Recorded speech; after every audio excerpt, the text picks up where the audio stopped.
আর্জেন্টিনাকে বাংলাদেশে খেলার জন্য আমন্ত্রণ করে নিয়ে এসে এ কেমন বাজে আচরণ বাংলাদেশের। আর্জেন্টিনার এক খেলোয়াড়কে লাথি কিল ঘুষিতে আহত করলো বাংলাদেশের প্লেয়ার। প্রিয় দর্শক, কি হয়েছিল তখন? প্রিয় দর্শক, লাতিন বাংলা সুপার কাপে বাংলাদেশ ফুটবল ফেডারেশন স্বীকৃত রাইজিং স্টার দল আর আর্জেন্টিনার অ্যাথলেটিকো চার্লন দলের বিপক্ষে খেলা হয়, যেখানে এটা লাতিন বাংলা সুপার কাপে বাংলাদেশের নিজেদের শেষ ম্যাচ। আগের ম্যাচে ব্রাজিলের কাছে 4-0 গোলে হেরে গেছে।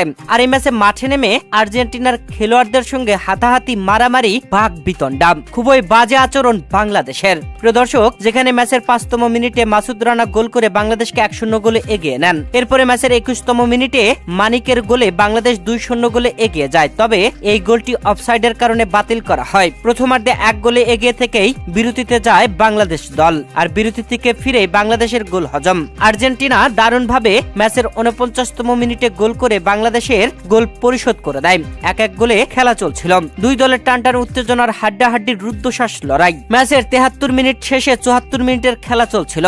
ওই মুহূর্তে আর্জেন্টিনার একজনের কাছে বল, আর সেই বল নিতে যান বাংলাদেশের 3 নম্বর জার্সি পরিণত খেলোয়াড়। বলটা নেন আবারও আর্জেন্টিনার খেলোয়াড়, তাকে ধাক্কা দিয়ে বলটা নেন। এরপরে দুইজনাই একসাথে পড়ে যান। এ সময় বাংলাদেশের 3 নম্বর জার্সি পরিণত খেলোয়াড় রাগ সামলাতে পারলেন না।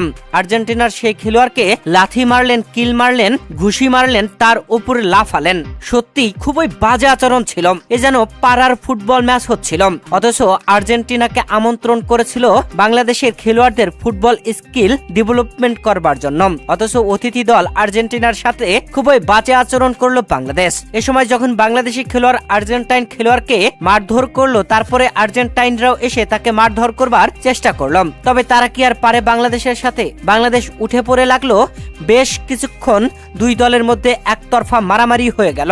রেফারিরা সারাতে পারলেন না। দুই দলের টিম ম্যানেজমেন্টের সকলেই মাঠে আসলেন, তাদেরকে সারালেন। এরপরে রেফারি বাংলাদেশের 3 নম্বর জার্সি পরিণত খেলোয়াড়কে লাল কার্ড দিয়ে বের করে দিলেন, আর আর্জেন্টিনার সেই খেলোয়াড়কে লাল কার্ড দিলেন। সত্যি এটা বাংলাদেশের জন্য লজ্জাজনক। আর্জেন্টিনা হচ্ছে অতিথি দল, তাদের সাথে ভালো আচরণ করাটাই ছিল স্বাভাবিক ব্যাপার। তবে বাংলাদেশের খেলোয়াড়দের এমন আচরণ প্রশ্নবিদ্ধ করেছে। এরা কিভাবে ফুটবল স্কিল ডেভেলপমেন্ট করবে যারা একটু রাগ সামাল দিতে পারে না? এরপরে দুই দলই 10 জন করে নিয়ে খেলে শেষ পর্যন্ত খেলে কোনো গোল আর হয়নি। 1-1 গোলেই ম্যাচটি ড্র হয়। আর এই ম্যাচ ড্র করায় বাংলাদেশ লাতিন বাংলা সুপার কাপ থেকে ছিটকে গেল। ট্রফি পাওয়ার আর কোনো সম্ভাবনা রইল না। আগামী 11ই ডিসেম্বর আর্জেন্টিনা ও ব্রাজিল মাঠে নামবে, আর এই ম্যাচে যারা জিতবে তারাই ট্রফি পাবে। আর যদি ম্যাচটা ড্র হয় তাহলে ব্রাজিল ট্রফি জিতে যাবে, কেননা তারা প্রথম ম্যাচে বাংলাদেশের বিপক্ষে 4-0 গোলে জিতেছে। প্রিয় দর্শক, আর্জেন্টাইনদের সাথে বাংলাদেশের এমন আচরণ আপনারা কিভাবে দেখছেন জানাবেন কমেন্ট করে।